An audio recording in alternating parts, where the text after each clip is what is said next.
هذه مجلة ليفربول عدد أبريل 2023 يشاركنا بطل هيثرو. راح أتكلم عن لاعب الوسط اليابانية فوكا ناغانو.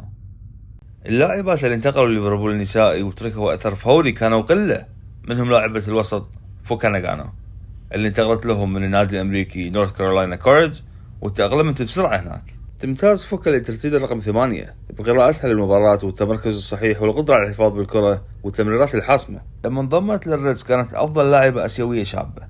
بدأت مسيرتها مع فريق أوراوا الياباني، بعدها لعبت بالدوري الكوري الجنوبي مع نادي إنشيون هونداي ستيل ريد. فازت مع منتخب بلادها بكأس العالم للسيدات تحت 20 سنة، وسجلت بنفسها هدف الفوز بالنهائي ضد إسبانيا، ولها حتى الآن 34 مباراة دولية مع اليابان.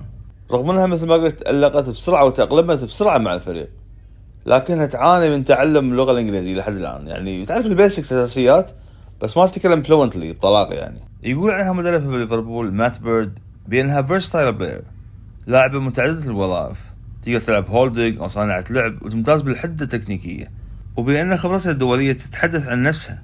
وقال كذلك بأنها إنسانة رائعة قبل تكون لاعبة رائعة.